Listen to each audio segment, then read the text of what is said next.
Hai semuanya, gimana kabarnya? Semoga kalian semua sehat selalu ya. Di video ini aku akan ngebawain alur cerita dari manhwa yang berjudul Sang Advance Player. Kedua penjaga itu sama sekali tidak menghiraukan ucapan Kim Hyun-woo. Mereka menganggap pria itu hanya orang gila yang tidak tahu tempat. Bahkan salah satu pria penjaga sengaja menantang Kim Hyun-woo. Sang Advance Player terdiam. Dia mengambil sandal slipernya saat menyadari dua orang di hadapannya sama sekali tidak mengerti saat dia masih bersikap sopan. Kim Hyun-woo tersenyum lebar sambil meminta pria berbadan besar mendekat. Tapi pria itu semakin murka. Dia menganggap Kim Hyun-woo benar-benar gila dan tidak menghargai mereka. Sebelum pria sombong itu selesai bicara, Kim Hyun-woo memukul wajah pria itu hingga dia terlempar dan menabrak pagar besi di belakangnya. Serangan tersebut sangat dahsyat hingga menciptakan ledakan yang cukup mengejutkan. Rekan si pria berbadan besar bahkan belum sempat merespon saat Kim Hyun-woo tiba-tiba sudah berdiri di belakangnya. Lalu dengan santainya, Kim Hyun-woo menjelaskan kalau dia lupa mengontrol kekuatannya. Pria di hadapannya sudah terlanjur ketakutan dan hanya bisa membungkukkan badan. Lalu dengan santainya Kim Hyun-woo meminta sepatu pria itu. Awalnya pria itu tidak menjawab, karena dia kebingungan dengan permintaan Kim Hyun-woo. Tapi sang advance player sama sekali tidak suka mengulangi ucapannya, sehingga dia mengancam akan membolongi telinga pria itu, seperti yang dia lakukan kepada temannya. Tentu saja pria kurus itu tidak mau mencari masalah, sehingga dia dengan patuh memberikan sepatu besinya yang mahal. Kim Hyun-woo sangat senang saat menggunakan sepatu itu. Awalnya, dia heran melihat sepatu itu. Terbuat dari besi, tapi ternyata sepatu itu sangat ringan saat digunakan. Di dalam hatinya, si pemilik sepatu hanya bisa mengatakan bahwa dia sudah membayar sebesar 5 juta won untuk menempatkan sihir penurunan bobot ke dalam sepatu itu. Karena itulah sepatu itu sangat ringan dan nyaman saat digunakan. Saat melihat pria malang di hadapannya tidak menggunakan alas kaki, Kim Hyun-woo merasa tidak tega. Dia berkata bahwa dia bukanlah orang yang jahat sambil melemparkan sendal slipernya yang sudah rusak. Meskipun begitu, pria malang itu tidak bisa membantah sepatah kata pun. Bahkan dia hanya diam saja saat Kim Hyun-woo berjalan melewatinya untuk masuk ke dungeon Adoron. Penderitaan pemuda itu semakin lengkap saat gadis cantik yang tadinya meminta izin untuk masuk ke tempat itu akhirnya pergi juga, sehingga pria itu ditinggal sendirian dalam keadaan yang menyedihkan. Sementara itu, di kantor pusat Guild Soul, Suyun sedang mengomel pada Si-hyun karena dia membiarkan Kim Hyun-woo pergi ke dungeon Adoron. Si-hyun menjawab kalau dia tidak membiarkan senior mereka pergi ke tempat itu, tapi Kim Hyun-woo sendiri yang mau pergi ke tempat itu. Suyun tidak peduli. Gadis itu tetap mengomel sambil berteriak dan bertanya dengan kesal saat Si-hyun membiarkan Kim Hyun-woo pergi begitu saja. Si-hyun sampai kesal karena teriakan gadis itu bisa membuat telinganya tuli. Suyun menjadi sangat khawatir seperti ini karena mereka semua tahu seperti apa liciknya Guild Ares. Si-hyun menjawab dengan tegas bahwa dia sudah menjelaskan pada Kim Hyun-woo tentang seberapa buruknya Guild Ares, tapi pria itu bersikeras pergi sambil memintanya untuk tidak perlu khawatir. Bahkan, sekalipun mereka berdua bersatu, mereka tidak mungkin bisa menghentikan Kim Hyun-woo saat pria itu sudah bertekad melakukan sesuatu. Ucapan Si-hyun membuat Suyun terdiam, sebab semua yang diucapkan Si-hyun sangat benar. Suyun sangat khawatir karena Si-hyun telah menceritakan perselisihan antara Guild Ares dan Kim Hyun-woo.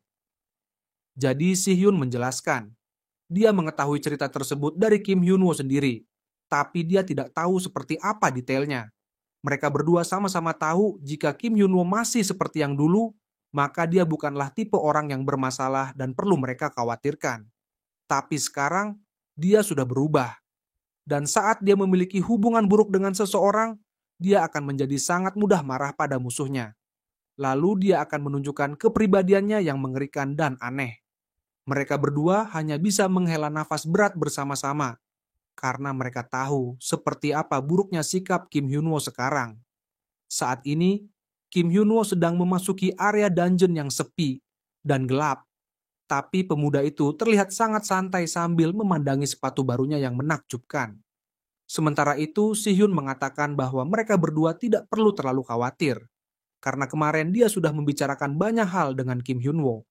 Dan dengan santainya, Kim Hyun-woo menjelaskan mengenai level kemampuannya pada Si-hyun. Saat itu, Si-hyun sangat tercengang, begitu pula Soo-hyun saat dia mengetahui informasi penting itu dari Si-hyun. Tapi di sini belum dijelaskan secara jelas sejauh mana kemampuan Kim Hyun-woo. Sementara itu, di dalam dungeon, sesosok makhluk mengerikan terus bergumam mencari bahan penelitiannya. Dilihat dari bentuknya yang besar dan wujudnya yang mengerikan, makhluk itu pastilah bos dari tempat tersebut. Makhluk itu terus mengatakan bahwa dia perlu lebih banyak sampel dan lebih banyak bahan penelitian untuk melanjutkan penelitiannya. Di sisi lain ruangan, 3 orang sedang bersembunyi sambil mengawasi bos monster itu. Seorang pria dengan baju zirah dalam tim itu mengatakan bahwa dia sudah menduga bosnya pasti muncul. Ternyata persis seperti dugaan mereka, kalau memburu bos Adoron tidak cukup menghasilkan banyak uang. Dan dugaan mereka juga benar, kalau Guild Ares tidak mau mengurusi dungeon ini. Satu pria lagi bertanya apa yang harus mereka lakukan sekarang. Apakah mereka harus menangkap bos monster itu? Pria berbaju zirah bertanya. Apakah mungkin mereka bertiga cukup kuat untuk menangkap makhluk itu? Si pria rambut hitam menjawab bahwa mereka memasuki tempat itu dengan cara menyuap orang. Jadi mereka tidak boleh rugi. Mereka harus mendapatkan bos monster itu sebagai ganti rugi dari uang mereka yang hilang. Satu-satunya wanita di kelompok itu akhirnya bertanya, apakah itu mungkin untuk dilakukan dengan kemampuan mereka yang sekarang? Karena biasanya jika mereka ingin menangkap bos monster, mereka perlu satu tim dari guild. Si pria berbaju zirah menjelaskan bahwa dia sudah mengevaluasi dungeon ini, bahwa Adoron memiliki pertahanan yang kuat dan serangan lemah. Jika mereka bisa mengulur waktu dan mengatur strategi dengan baik, kemungkinan mereka bisa mengalahkan bos monster itu. Setelah berpikir beberapa saat, mereka bertiga mulai bersemangat untuk menangkap bos monster itu bersama-sama, sekaligus untuk meningkatkan kemampuan mereka. Saat mereka bertiga sibuk diskusi, dengan santainya Kim Hyun-woo masuk ke tempat itu dan menghadapi bos monster itu sendirian. Mereka bertiga bertanya-tanya siapa pria dengan pakaian lusuh yang masuk ke tempat itu. Salah satu di antara mereka justru berpikir kalau Kim Hyun-woo bukanlah hunter. Sementara itu, bos monster tertawa senang karena akhirnya ada manusia yang bisa dia jadikan objek penelitian. Bos monster itu tidak sabar untuk mulai membedah tubuh Kim Hyun-woo, sampai dia bingung mau mulai dari mata, jantung, atau tulang belakang. Bahkan monster itu meminta Kim Hyun-woo untuk mengatakan bagian mana yang ingin dibedah lebih dulu. Dia berjanji akan melakukannya dengan sangat baik. Tetapi monster itu sama sekali tidak menyadari bahaya mengerikan di hadapannya. Mereka mengerti apa yang telah Kim Hyun-woo alami 12 tahun lalu. Saat itu Kim Hyun-woo masih remaja. Dia dititipkan oleh pamannya di sebuah panti asuhan. Pamannya itu meminta Kim Hyun-woo untuk tidak membuat masalah dan jangan bercerita kalau dia tidak punya orang tua. Padahal saat itu Kim Hyun-woo baru saja kehilangan kedua orang tuanya karena sebuah kecelakaan, dan pamannya mengambil semua warisan milik Kim Hyun-woo. Mungkin karena rasa kecewanya pada orang-orang, semenjak saat itu, jika ada orang yang mencoba menekannya, maka Kim Hyun-woo akan memusuhi orang tersebut. Lalu, dia langsung memperlihatkan sifat buruknya dan dilampiaskan sepenuhnya kepada seseorang atau sesuatu yang menjadi lawannya. Karena itulah, saat ini, meskipun yang berdiri di hadapannya adalah bos monster Rangse, Kim Hyun-woo sama sekali tidak terlihat takut. Bahkan meskipun makhluk itu terlihat sangat tidak sabar untuk mempermainkannya, Kim Hyun-woo masih sangat santai. Lalu sedetik kemudian, Kim Hyun-woo memukul makhluk itu dengan kekuatan yang sangat besar hingga makhluk itu tidak bisa bergerak lagi. Setelah itu, Kim Hyun-woo meminta monster itu jangan berisik dan banyak gaya. 3 hunter yang menonton dari sudut ruangan sampai tercengang melihat seorang pria biasa bisa mengalahkan monster itu hanya dengan sekali serangan tanpa menggunakan senjata apapun. Akhirnya Kim Hyun-woo berhasil menyelesaikan salah satu bos dungeon. Tapi pemuda ini masih harus menyelesaikan 2 bos dungeon lagi untuk berpindah ke level selanjutnya. Dia sudah mengalahkan bos Adoron di laboratorium Adoron. Sekarang dia harus mengalahkan bos monster di desa hutan dan rawa kasat mata. Kim Hyun-woo sangat bersemangat untuk melanjutkan misi berikutnya. 3 hunter yang sejak tadi mengawasi Kim Hyun-woo mulai menyadari bahwa pria itu adalah orang yang berada di peringkat pertama dalam papan buletin hunter, yaitu si Advanced Player. Mereka baru mengingat identitas pemuda itu dari model rambut dan baju olahraga yang dipakainya. Mereka tidak menyangka bisa melihat sosok legendaris itu secara langsung. Hal ini membuat jantung mereka sangat berdebar-debar penuh dengan ketakutan. Sementara itu di kantor Guild Ares, Chun Myung sedikit kaget saat melihat direktur personalia mengunjungi lantai tempatnya bekerja. Dia bertanya dengan nada sinis, apa yang membuat orang penting seperti Gyun-wook datang ke tempatnya. Gyun-wook menyerahkan sebuah berkas sambil mengatakan bahwa manajer cabang, yaitu Hook Sun-woo, memberitahunya secara langsung. Jadi seharusnya Chen Myung sudah tahu maksud kedatangannya. Chen Myung menjawab kalau dia baru mendengar kabar saja dan masih belum menerima informasi detailnya. Chen Myung memeriksa berkas di tangannya dan sedikit berdecak kagum saat menyadari sosok dalam informasi tersebut. Statistik XP-nya memiliki 2 nilai A. Yang membuat Chen Myung kaget adalah Kim Hyun-woo baru saja keluar dari menara, tapi dia sudah memiliki kemampuan yang sebesar itu. Jadi Chen Myung bertanya-tanya, apakah informasi tersebut sudah tepat? Gyun-wook menjawab, informasi tersebut belum 100% akurat, karena itu hanyalah analisis sementara ke dalam tingkatan tertentu. Meskipun begitu, fakta tersebut tetap menakjubkan bagi Chen Myung. Bahkan menurutnya, menakjubkan saja tidaklah cukup untuk menggambarkan kemampuan Kim Hyun-woo yang setara monster. Chen Myung bertanya, apakah dia hanya perlu menangani Kim Hyun-woo? Gyun-wook menjelaskan kalau manajer cabang ingin Kim Hyun-woo diberi pelajaran secukupnya. Jadi jika Chen Myung ingin melakukan apapun yang dia inginkan, maka tidak menjadi masalah. Chen Myung tersenyum mendengar ucapan Gyun-wook, karena dia sudah mendengar bahwa Kim Hyun-woo sudah mengobrak-abrik di dungeon yang mereka monopoli. Yah, walaupun mereka tahu, pada saat itu hunter yang melindungi dungeon itu tidak dalam kondisi terbaiknya. Kehormatan Guild Ares jadi sedikit ternodai karena Kim Hyun-woo. Chen Myung tersenyum puas karena dia yakin akan mendapatkan lawan yang sepadan. Jika kemampuan Kim Hyun-woo cukup besar, maka sudah selayaknya mereka memberi dia cedera yang layak. Tapi menurutnya, akan lebih baik jika mereka mengurus Kim Hyun-woo secara diam-diam tanpa mengganggu manajer cabang. Karena manajer cabang harus berkonsentrasi pada perluasan guild di Cina. Saat mereka berdua berjalan menuju lift, Gyun-wook bertanya, apakah staf bagian manajemen juga mengerahkan personilnya? Chen Myung menjawab tentu saja begitu. Karena ada pria yang sulit ditangani di Guild Pado. Pado adalah guild baru di China. Sejak pertama kali berdiri 2 tahun lalu, mereka sudah memonopoli 52% dungeon China hingga saat ini.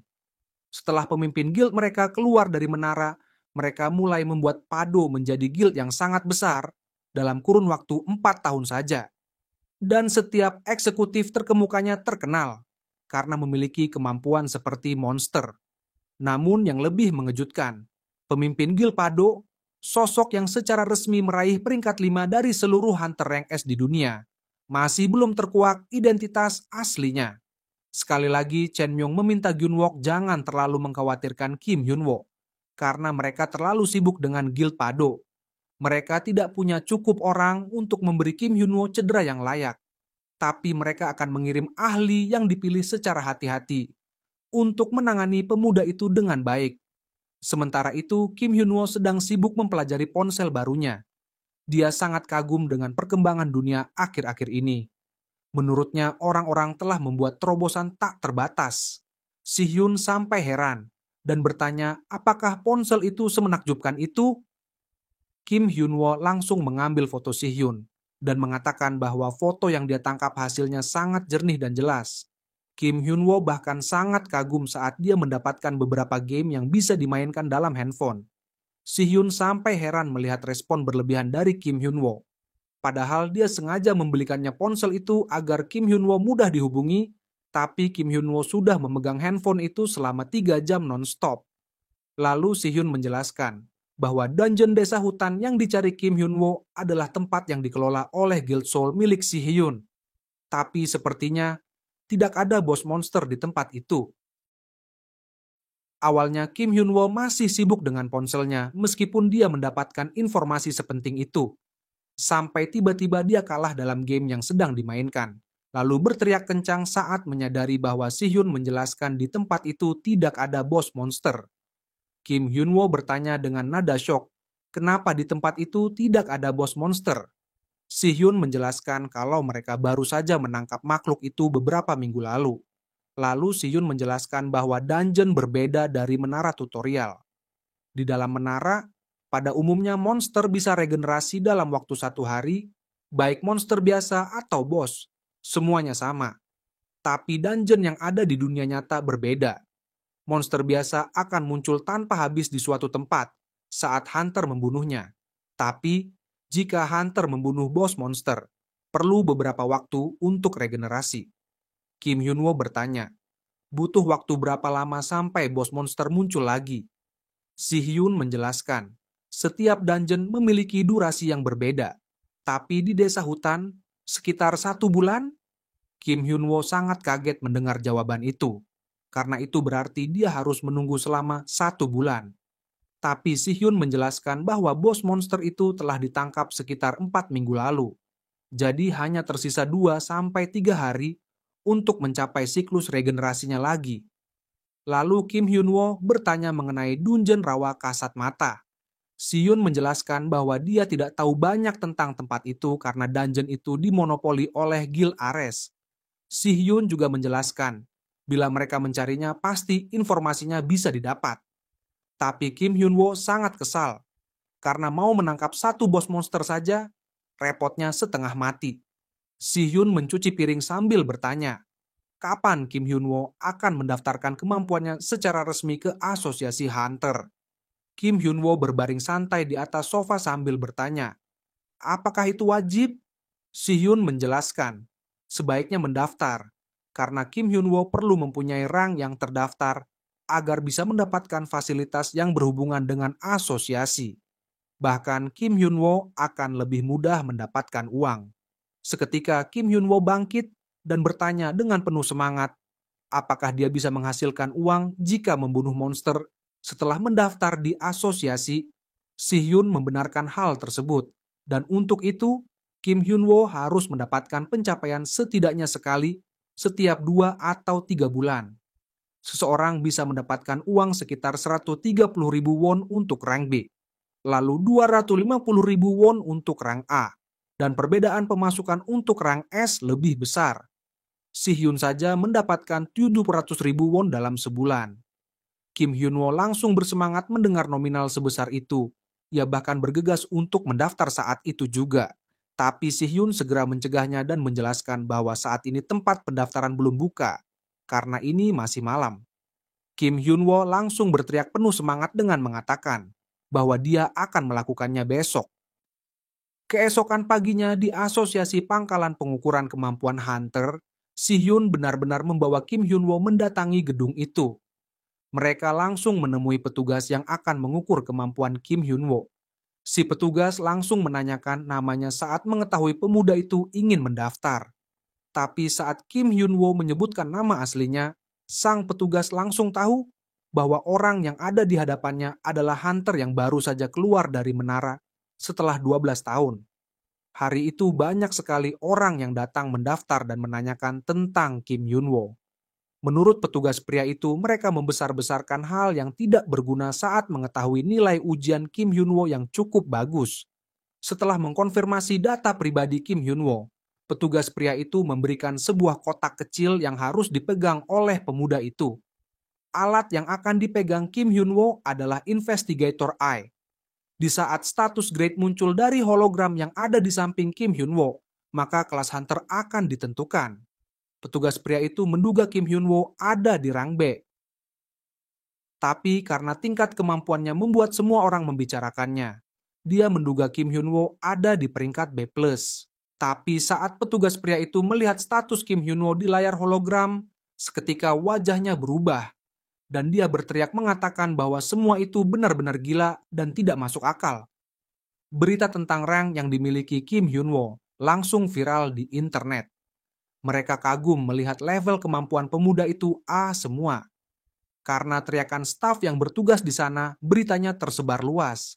Dan semua orang menjadi iri pada kemampuan Kim Hyun-woo. Mereka berpendapat, Kim Hyun-woo setara dengan hunter rank 1 di dunia.